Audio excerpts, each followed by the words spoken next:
Haleluya, haleluya. Assalamualaikum warahmatullahi wabarakatuh. Salam Aki. Aku kabarkan Injil keselamatan. Bapak Ibu yang kasih Tuhan, ketemu lagi dengan saya Evangelis Avraham Effendi Usman. Bagaimana kabar kita semuanya, para subscriber, pencinta kabar baik Habaget? Pastinya selalu dalam keadaan baik. Sebelumnya saya menyapa dulu untuk Murtadin Indonesia. Bagaimana kabarnya Murtadin Indonesia? Dan tidak lupa juga saya sapa Murtadin Aceh, para Murtadin Aceh dimanapun berada, dalam keadaan apapun, tetap berdiri teguh di atas pondasi iman yang benar. Sekalipun bahaya, cemoohan, cacian, makian, saya mengajak para Murtadin Aceh dimanapun berada, untuk tetap berpegang teguh pada firman Tuhan, untuk tetap memberitakan Injil, untuk tetap menunjukkan buah-buah ilahi, buah-buah pertobatan kita, agar orang di sekitar kita melihat kita berbeda dengan yang lain. Ada perbedaan ketika kita mengalami Kristus Yesus dalam kehidupan kita.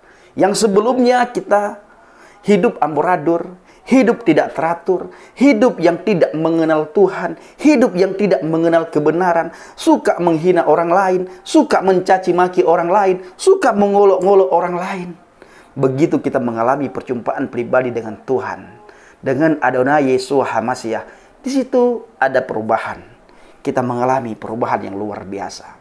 Sehingga saudara-saudara kita yang lain yang di Aceh, yang belum mengenal HaMasiah, mereka bisa melihat HaMasiah berjalan di dalam kita.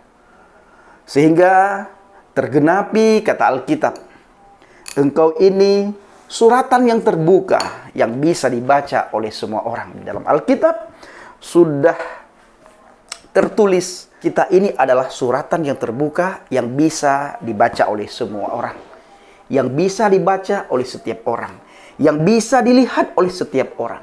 Apanya yang dilihat? Tingkah laku kita. Apalagi yang dilihat? Tutur kata kita. Apalagi yang dilihat? Perbuatan kita.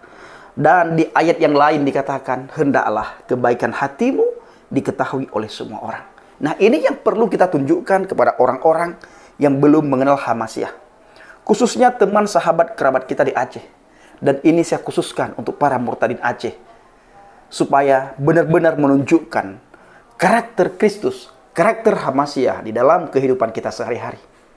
Dan jangan pernah lupa untuk memperdengarkan selalu firman Tuhan, memperdengarkan selalu Injil. Tujuannya apa? Agar mereka sering mendengar firman Tuhan dari sumber yang benar. Karena selama ini yang sering saya bilang bahwa teman-teman kita mendengar firman Tuhan dari sumber yang salah, akhirnya firman Tuhan yang mereka dengar, firman Tuhan yang sudah dipelintirkan, firman Tuhan yang sudah dikutak-katik oleh mereka, firman Tuhan yang ditafsirkan menurut pemikiran mereka, menurut pemahaman mereka, dan sesuka hati mereka. Maka kita hadir di tengah-tengah mereka, meluruskan apa yang sudah mereka bengkokkan.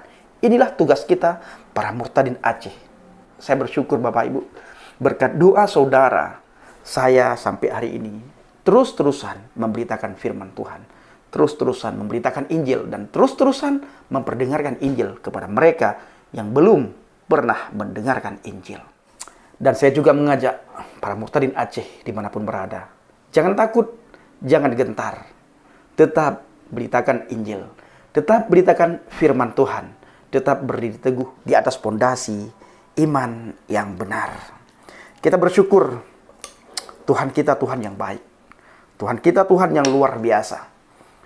Dibuktikan bagaimana kasih, sayang, dan cintanya kepada kita semuanya. Di mana dibuktikan? Di atas kayu salib.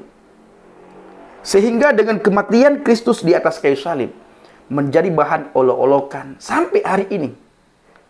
Menjadi bahan olok-olokan saudara kita sampai hari ini.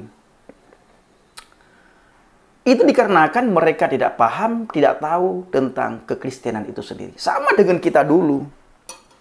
Bagaimana dulu kita menghina Yesus, bagaimana dulu kita menghina Injil, bagaimana kita dulu menghina anak-anak Tuhan, menghina hamba-hamba Tuhan, menghina gereja.